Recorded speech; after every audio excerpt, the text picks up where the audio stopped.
Hello, আসসালামু আলাইকুম। কেমন আছেন আপনারা সবাই? আশা করি ভালো আছেন। তো কয়েকদিন পরে ঈদুল আজহা। তো সেই উপলক্ষে আমি চলে এসেছি আমাদের বিনোদিয়া বাজারে একটি কামারের দোকানে। এই দেখতে পারছেন, এটি হচ্ছে একটা পাওয়ার টিলারের বিয়ারিং, যেটা দিয়ে আমরা একটা ছুরি তৈরি করব বা ছুরি বানাবো। এইখানে দুজন অভিজ্ঞ কারিগর দ্বারা আমাদের ছুরিটা বানানো হবে বা তৈরি করা হবে। প্রথমেই তারা এই বিয়ারিংটি গলিয়ে নিল, নেওয়ার পর মাঝখান থেকে গোলটাকে কেটে ফেললো।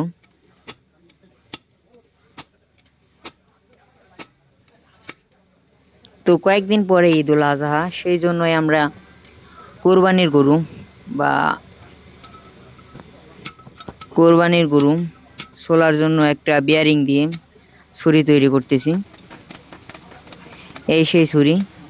তো আপনারা জানেন যে যে কোনো ছুরির তুলনায় বিয়ারিংয়ের ছুরি অনেক ভালো হয়। এমনি নতুন বিয়ারিং দিয়ে ছুরি কিন্তু অতটা ভালো হয় না।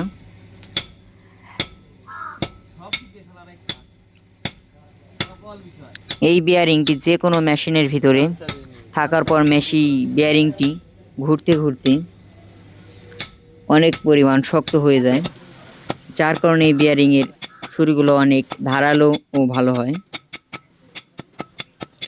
আর সেই কারণে আমরা একটি বিয়ারিং দিয়ে ছুরি বানানোর সিদ্ধান্ত নিই। তারই পরিপ্রেক্ষিতে আমরা চলে এসেছি বিয়ারিং তৈরি করার জন্য বা বানানোর জন্য।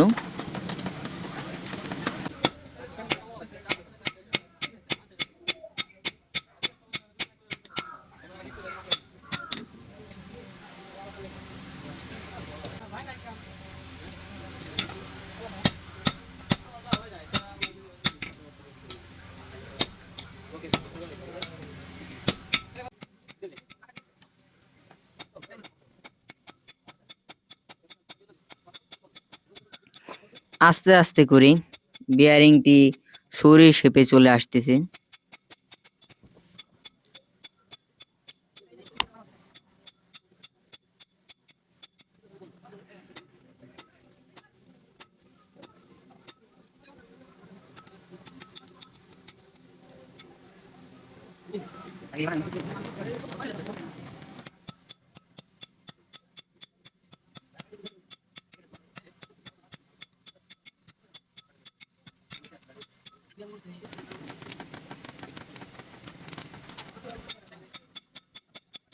তো সব দেখানো সম্ভব না, কারণ এটি তৈরি করতে প্রায় 1 থেকে 1.5 ঘন্টার মতো সময় লেগেছে,